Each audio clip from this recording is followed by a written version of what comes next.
Hello and welcome students, Gyanjyoti coaching সেন্টারের পক্ষ থেকে তোমাদের সকলকে আরো একবার স্বাগত।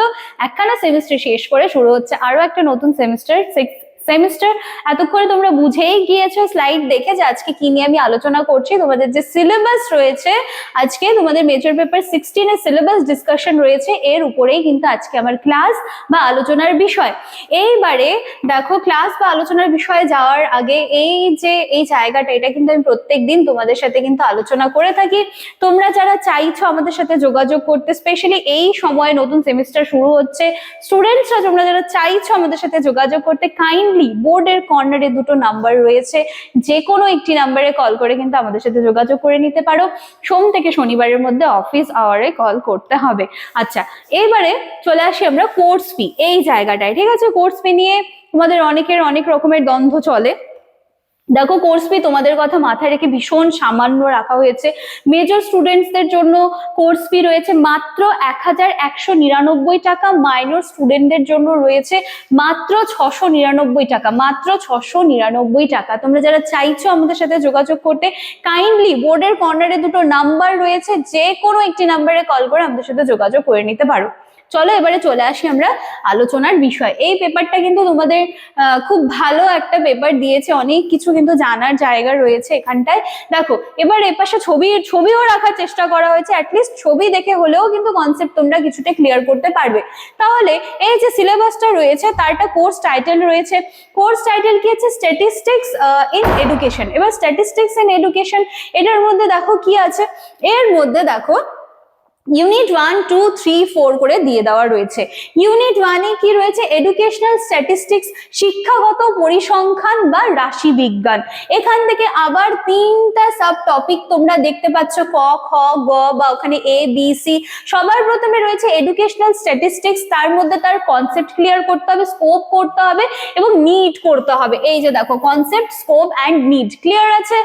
আচ্ছা, তারপরে কি আছে? বি নাম্বারে রয়েছে র data, frequency distribution and variables.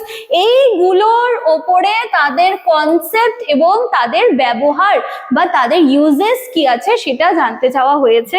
দেখো, এ দেখো, র data, frequency distribution and variables, এখানে কিন্তু একটুখানি করে আমি দেখানোরও চেষ্টা করেছি। আচ্ছা, তারপরে কি আছে? 3 নম্বর হচ্ছে হিস্টোগ্রাম অ্যান্ড ফ্রিকোয়েন্সি পলিগন।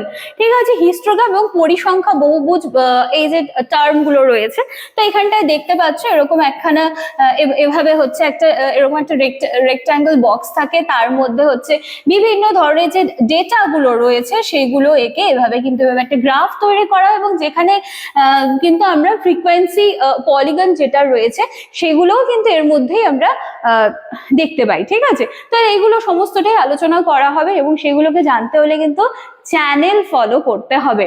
আচ্ছা, এরপরে আমরা চলে যাচ্ছি আমাদের পরবর্তী ইউনিট 2।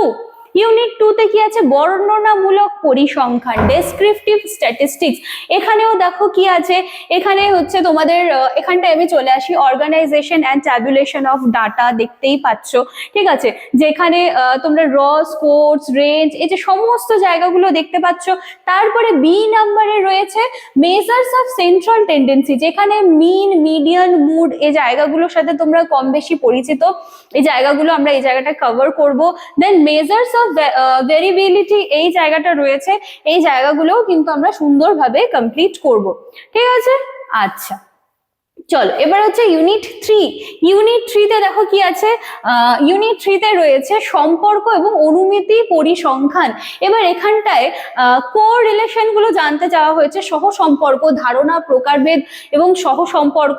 তারপরে হচ্ছে প্রোডাক্ট মুভমেন্ট পদ্ধতি ব্যবহার করে সহ সম্পর্ক, সহ গণনা, ব্যাখ্যা, এই টার্ম গুলো কিন্তু এবার রয়েছে এবং এই প্রত্যেকটা কিন্তু খুব ইম্পর্টেন্ট রয়েছে তোমাদের জানার জন্য। দেখো, এখানটায় দেখতেই পাচ্ছ আশা করি। ঠিক আছে, তারপরে চলে আসি আমরা ইউনিট 4। ইউনিট 4 এ কি আছে? Concept of normal distribution. আচ্ছা, তাহলে স্বাভাবিক বন্টনের ধারণা, তাহলে স্বাভাবিক সম্ভবতা বক্ররেখা, যেখানে ধারণা, বৈশিষ্ট্য, ব্যবহার। দেখো, এখানটায় দেখতেই পাচ্ছ তোমরা এইভাবে তিন ভাবে করে তোমাদের দেখা সুবিধার জন্য রেখে দেওয়া হয়েছে। তারপরে রয়েছে, দেখতে পাচ্ছ শতক এবং শতকীয় ক্রম, তার ধারণা, গণনা এবং প্রয়োগ। ঠিক আছে, তাহলে এই হয়ে গেলে কিন্তু তোমাদের ইউনিট 4, তাহলে তোমাদের 4খানা ইউনিট কিন্তু খুব সুন্দরভাবে ক্লিয়ার হয়ে যাবে। তো এই ছিল আজকে আমার ক্লাস বা আলোচনার বিষয়। প্রত্যেকটা বিষয় কিন্তু ছবি সহকারে, চিত্র সহকারে বোঝানোর চেষ্টা করা হয়েছে। আশা করছি সিলেবাস নিয়ে কোনো কনফিউশন তোমাদের থাকবে না।